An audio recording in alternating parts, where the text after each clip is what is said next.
E chegamos ao lugar onde a infância constrói muros e os homens apartamentos.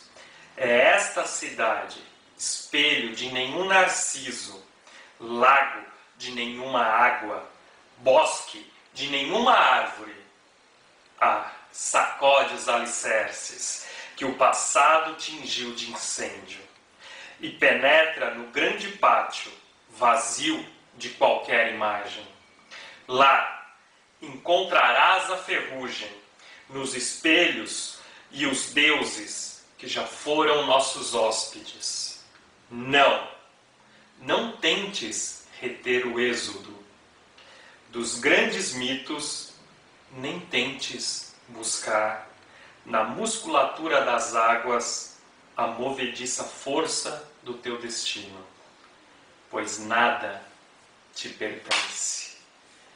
Um brinde à poesia de Rubem Jardim.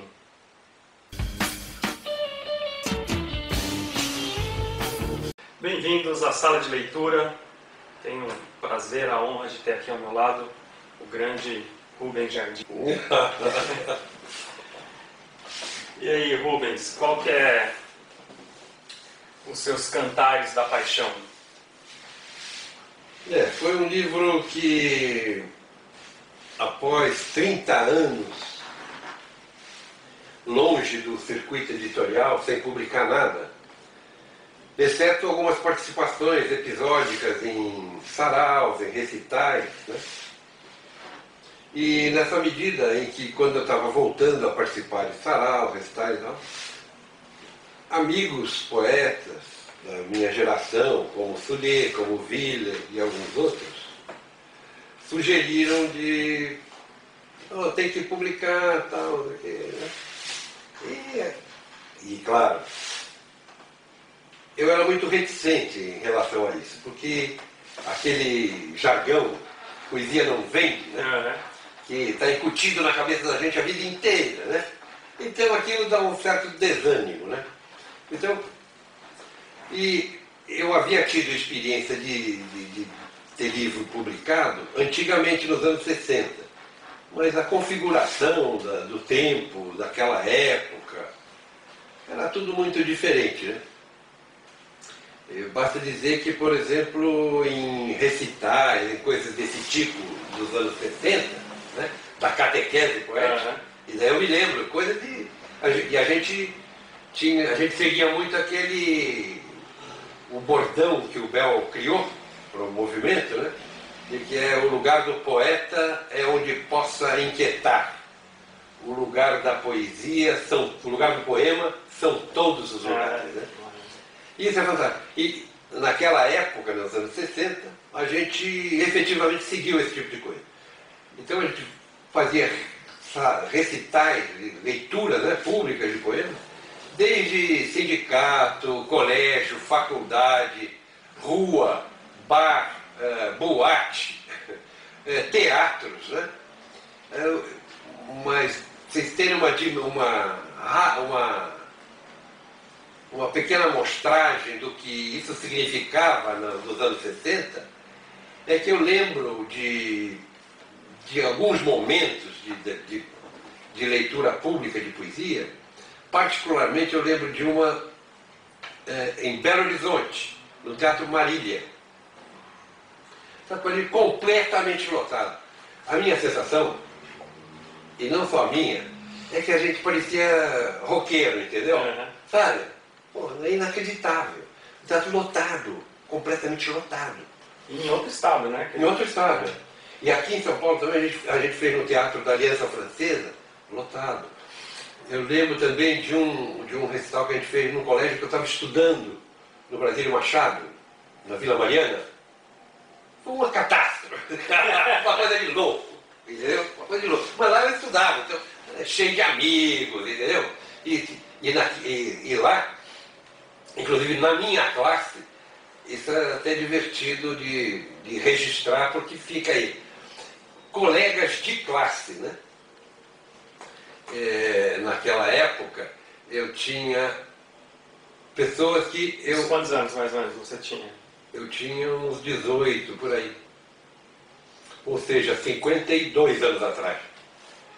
Eu tinha como colegas próximos que a gente... E era um curso noturno, sabe? O cara que já era mais coroinha e tal. Eu tinha perdido o bonde, mas não tinha perdido a esperança. colegas, e daí a gente se tornou muito amigo. Um que se destacava muito é o Reinaldo Lobo, que depois foi um grande jornalista, e hoje a gente se reencontrou no Facebook como amigo dele. Ele se tornou psicanalista e ele era um aluno fantástico na área de filosofia. O texto dele era brilhante. E eu também gostava sempre muito de filosofia, só que o meu devia muito ao grande Reinaldo. E um outro colega de classe, de turma, e que já na época também se interessava por teatro, ficou fazendo os pequenos bicos de teatro, era o Tony Ramos. Tony Ramos. Então, é uma coisa... Isso é um episódio divertido daquela época. E por exemplo, esse livro já foi feito em 2008, 30 anos depois... O seu último livro foi o primeiro de 65. Isso, Ultimato, né? 66, Ultimato, que é um... 66, né? Depois, a Antologia da Catequese Poética, Jorge, homenagem ao Jorge de Lima. Isso. Em 73, Vício da Palavra, 77. Na época que foi o pessoal da Editora Abril, quando trabalhava lá, um grupo que mexia com artes gráficas, mas que tinham muitos jornalistas que também escreviam contos, escreviam romances, escreviam poesia. Então o pessoal se reuniu. Eu me lembro do Valdir Zueck, que hoje eu acho que ele se aposentou, sei lá, era um cara que tomou a frente, as reuniões eram na casa dele a respeito do lançamento desse livro, desse Vício da Palavra. E as reuniões a gente fazia na casa dele. De 98 fui eu São Paulo, com mais 40 poetas, sobre as pinturas do Valdir Rocha. Fui eu sobre uma imagem do artista plástico e companheiro, amigo e figura queridíssima, que é o Valdir Rocha, né, que é um artista plástico de mão cheia. Né? E em cima de um rosto que ele trabalhou, vários poetas foram convidados a escrever algo sobre. Entendeu? Fui eu exatamente isso. A Eunice Arruda, que eu acho que foi a mentora desse trabalho, desse livro, organizou. E 2004, Paixão por São Paulo. Isso sim, o Guedes organizou esse livro, daí que tem essa característica da celebração aí da cidade, São Paulo. E o Cantares da Paixão, novamente Paixão. Esse livro aqui, para quem não conhece, eu recomendo, que é maravilhoso. Tem um trabalho gráfico especial, tem todo uma forma, depois eu vou passar direitinho as imagens. Cada poema tem um trabalho gráfico diferente. Como é que foi chegar a isso aqui, Rubão? Esse livro aqui é de 2008. Olha, isso aí essa busca por essa inovação estética, conta pra gente como foi. É o seguinte, porque eu sempre trabalhei, desde que eu comecei a trabalhar na imprensa, como revisor. Depois eu fui para a área, exatamente essa área de diagramação, área visual. Daí trabalhei na Abril, trabalhei na Gazeta Mercantil, etc. E nunca eu havia misturado esse trabalho visual profissional com a poesia, com os meus poemas. E esse Cantares da Paixão, que veio depois de tanto tempo, né? Atendendo, conforme eu disse anteriormente, solicitações dos amigos, então, vamos, daí, beleza. E tive a honra e a sorte de contar uma das pessoas que me incentivou a publicar o livro, porque presenciou alguns saraus, algumas leituras, foi o Cláudio Willer, que inclusive eu tive a honra de ter como prefácio o grande, querido, imbatível Cláudio Wiener, né? E posteriormente também o fantástico poeta de grande valor e de inovações e de divulgação de poesia também, que foi o Afonso Romana de Santana, que fez uma apresentação na orelha e que me derrubou, né? Eu falei, agora eu estou no céu, né? Porque são nomes e figuras que eu respeito muito, sempre respeitei muito, embora com alguns a gente tenha tido algum tipo de proximidade, como o Wiener, eu tive uma grande proximidade de participar de coisas juntos, etc., né? O Afonso Romano a gente se viu algumas vezes, mas poucas vezes. E não tinha grande intimidade. Foi um presente. Um presente dos deuses. Uma reestreia de campeão, né? Campeão. E essa incursão aí essa mistureba, né? Evidentemente que a gente corre muito risco quando a gente está, digamos, 2008, quer dizer, eu não sei ao certo se já havia publicações desse tipo, misturando essa coisa de fusão de imagem com poemas. Não tinha. Né? Não tinha. Eu já falei isso pro Rubão, até falar pro pessoal que está assistindo, que eu também estava pensando, né, em fazer essa mistura do texto poético com a imagem, até porque é uma linguagem muito comum hoje, né, das redes sociais, o Facebook faz muito isso. E aí eu estava lá, aí com o livro pronto, aí eu pensando na minha cabeça que ia ser a grande inovação. Aí eu estava lá na Martins Fontes, olhando, sempre olhava, tinha um setor de poesia muito bom lá no Martins Fontes, da Paulista, né?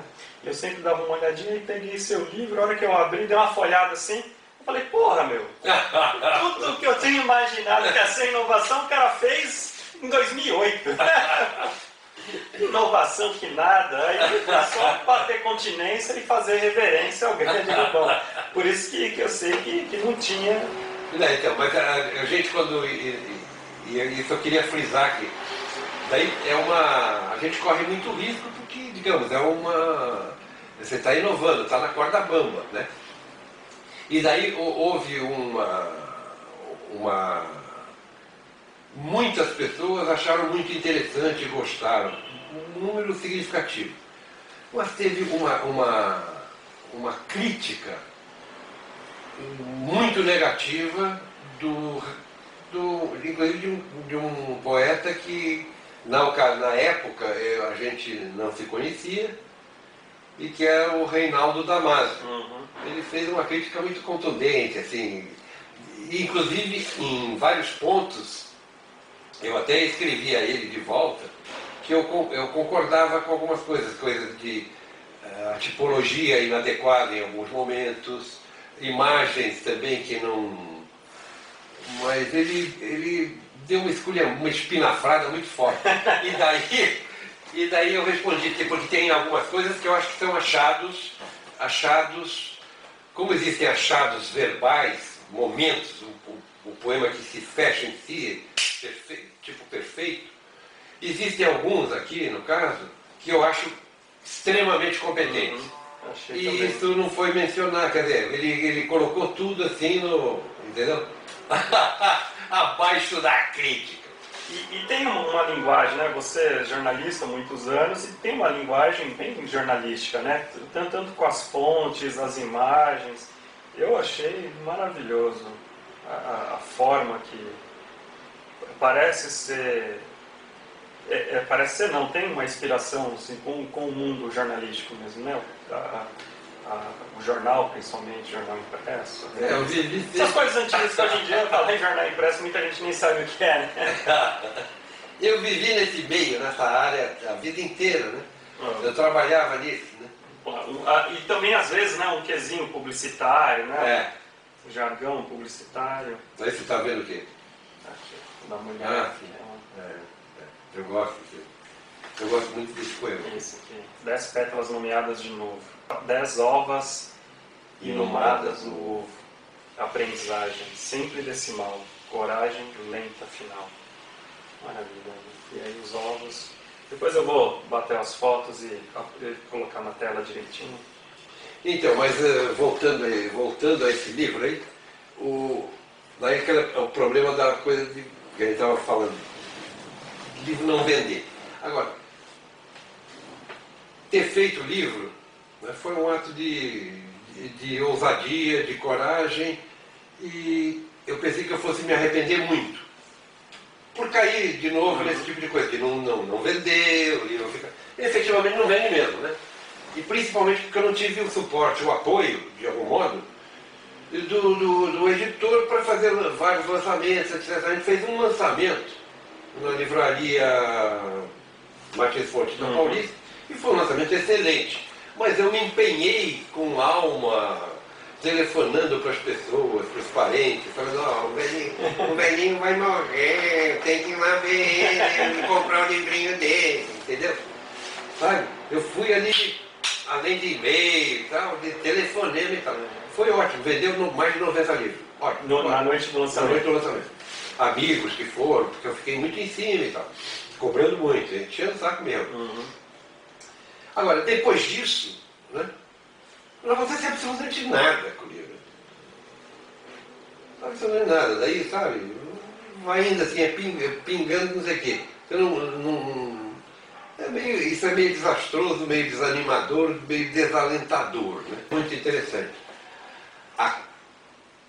A dimensão, a capilarização, o destino do livro, de um livro. Né?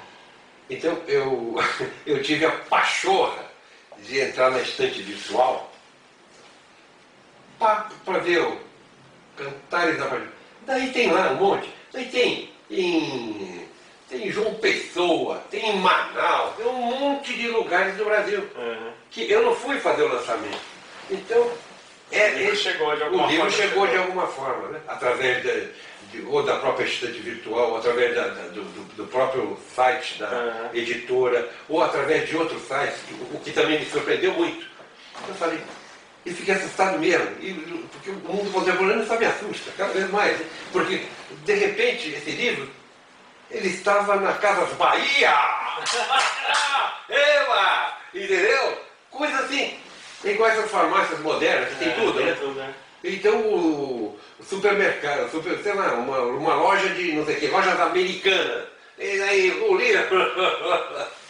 É muito maluco. E foi ele que aproximou a gente, né? Também, claro. Com um livro que aí eu falei, não, preciso conhecer esse tal de Hugo Jardim. Eu queria ressaltar esse tipo de coisa, que quando eu me encontrei a primeira vez, a segunda vez com o Fabiano, ele estava porretando o livro que lançou há pouco tempo, ano passado. Né? Foi o ano passado.